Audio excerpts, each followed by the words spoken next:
And the gym is like my house, my family, my home. So I don't want to leave, actually. That's why. That's the reason why I don't want to leave. This is Elian, a young boxer from Nicaragua who came to the U.S. legally under a program known as the CHNV parole program. Now, CHNV stands for Cuba, Haiti, Nicaragua, and Venezuela. Nearly 500,000 people came to the U.S. as a result of that program, including Elian. But the protections afforded them through CHNV may be coming to an end.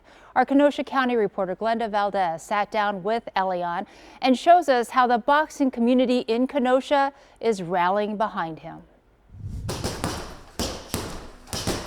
When he's in the ring, Elian feels unstoppable.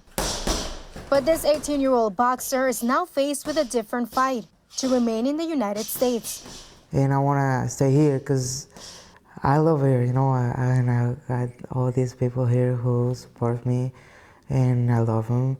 Elian asked us to only use his first name out of security concerns. A little over a year ago, he came to the U.S. from Nicaragua legally under a federal 2-year immigration program called CHNV, and he's made the most of it, studying, working, and becoming a state champion boxer. But last month, the Department of Homeland Security revoked the legal protections for those in the CHNV program and ordered people like Elian to leave the country. And the gym is like my house, my family, my home. So I don't want to leave, actually. That's why. That's the reason why I don't want to leave. Elian says Wisconsin now feels like home, but he worries he may be deported back to Nicaragua. I asked Elian, is that something that you have seen that worries and scares you? Claro, es un miedo inminente. He said, of course, that's an imminent fear that I feel all the time, right? Because you don't know when they're going to stop you and take you back. And it's something that's constantly on your mind, and it stresses you out and causes you a lot of anguish and anxiety, just thinking when it might happen.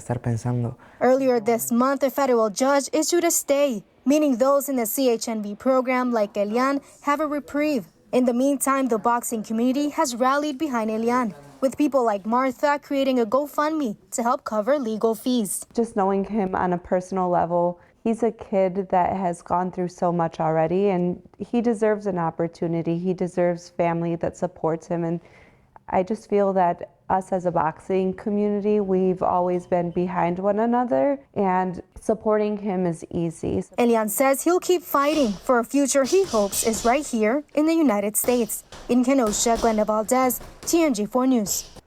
Glenda Valdez is your Kenosha County reporter covering stories that matter to you. If you have a story idea for her, let's talk by emailing the address on your screen.